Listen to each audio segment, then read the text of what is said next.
I've realized one major important aspect of our brain. And I've realized that our brain solves problems, and when it's not solving problems, it's making new problems to solve. And I realize that's extremely accurate. I've also realized that our thoughts are not us, and that we need to realize how to see through our thoughts, to realize that we're not the sum of all of our thoughts. In today's video, I really want to talk about understanding that and seeing the difference and being able to see the difference between our thoughts and who we truly are.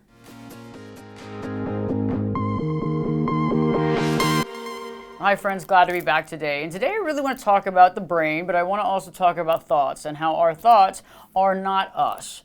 I think that that's something that many of us don't realize, that we believe that our thoughts are us, we are the sum of all of our thoughts. And I also find it interesting, though, how many of us aren't aware of what our thoughts actually are. So some of the thoughts that we actually catch and we go, oh, okay, some of those we feel define us, some of those we let define us, and then some of them we're not even paying attention to. It's almost like the music in the background at a restaurant where you really don't know the lyrics. You might know some, you might not know any, but they're just kind of going in and out, and they're kind of filtering through your head. And you're just kind of just feeling a certain way from them. Maybe you're having certain emotions from them. Maybe you're feeling down. Maybe you're feeling happy. Depends on what that thought is going through your mind. And I find it interesting how a lot of times we don't separate ourselves from some of these thoughts. And today I just wanted to talk about that because I think that sometimes life can be very stressful. It can be overwhelming. And when our brain is either solving problems or making problems, and then we're also dealing with this endless amount of thoughts constantly going through our mind, sometimes it's not always the healthiest situation, but sometimes we might add our personal identity to it or own things that maybe we shouldn't own. And so let's talk about that a little bit, because I think first off, when we're having thoughts or feelings, when we're having feelings or emotions, we have to realize where that's coming from, and that's coming from our thoughts, okay? So that's a direct correlation with that. I'm not pumping depressed air in the room or happy air in the room or whatever that looks like. It's from our thoughts. And so a lot of times we're not gauging that. We're not realizing that our thoughts are creating these feelings. And so we're not really looking at our thoughts seriously enough to understanding what's being said in our own mind. And so one of the things that I think we need to do is slow down those thoughts. Slow down the thoughts to be able to catch what's happening. And that means to be aware that the thoughts are actually there. Because some people don't even realize that the thoughts are at rapid speed. Some people are dealing with what I would consider the broken record, the thoughts that go over and over and over again, the same thought over, or the same 5 or 7 thoughts that continue to play along in the mind. And one thing that I really find very interesting is that when we are examining our thoughts, does this feel right? Is this me? Is this really me? Or is this a thought in my head? And one of the questions that we want to ask is, where did this thought come from? Where did this thought originate from? Some of these thoughts that we have are about our value, or about things that we haven't done, things we want to do, questioning ourselves, questioning the world, whatever that looks like. And so a lot of these thoughts, I think, started at a pretty young age. And so being able to understand, where do these thoughts come from? If they're thoughts about ourselves, about things that are negative about ourselves, or things that we don't like about ourselves, where did that begin? Really looking at fearful thoughts. Where do these fearful-based thoughts begin, too? Some of these can really hold us back, and understanding where they originated from can be very helpful to understanding their origin, and then is there any truth in that thought? I think it's interesting because a lot of times we don't examine our thoughts as far as being true or false. We just hear them and assume that they're true, or we just accept the connection with our thoughts to ourselves. But sometimes I think we really need to go introspectively and ask ourselves, does this really connect with me? Is this something that correlates with me? But also, is this a believable, or is this true? And then where did this reside from? Where did it begin?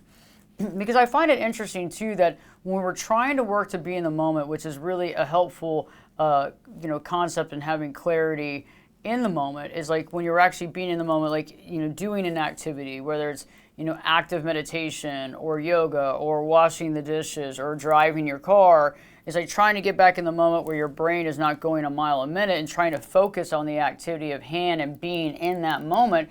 It's interesting because that's when you can really catch those thoughts that are coming in that you might not necessarily realize were there, because if you're in the hustle and bustle of things, you're at work, you're trying to get a deadline done, all this stuff, that's going to kind of fall by the wayside. You're not going to have a chance to really recognize what's up there. But when you actually are trying to be mindful and in the moment, that's when we're able to actually be aware of some of these thoughts that are in our head.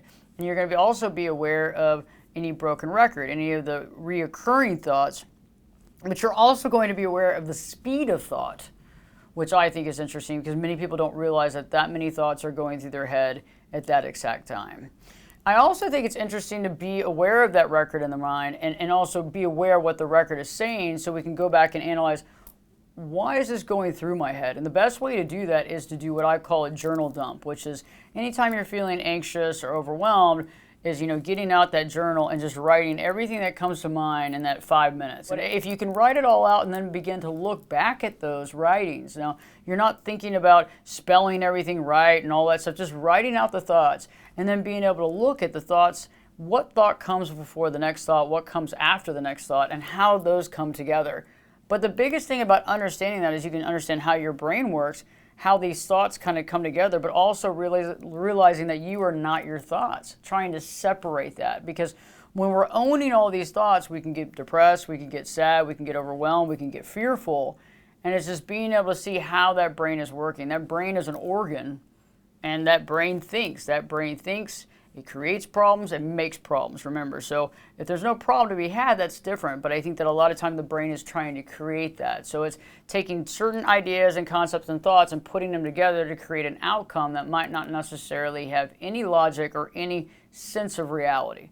And so just thinking about that, I think it's a good exercise because I do believe that nowadays, with as much stress and anxiety as many of us have, watching the various news channels and all the things that are coming along in our life, it seems like things are happening at a rapid rate. It's hard for us to really realize what's going on here and to slow that down, because we need to slow this down to start being able to feel better about ourselves, but start to feel more in control of our feelings, our emotions, and our day-to-day life. And the best way to see that is when you're trying to be in the moment and you can't, and you keep trying to move back into the moment because you have these thoughts that are just like, at a rapid rate. And if you can start writing those down to analyze how your brain works, that'll be very helpful. It'll also help you to see where the thoughts are, what kind of negative thoughts we're dealing with, and being able to separate yourself from those thoughts and begin to work on how to disconnect those certain thoughts together. Because it takes time and effort to work on that, but as long as you're aware of some of the thoughts that are coming in,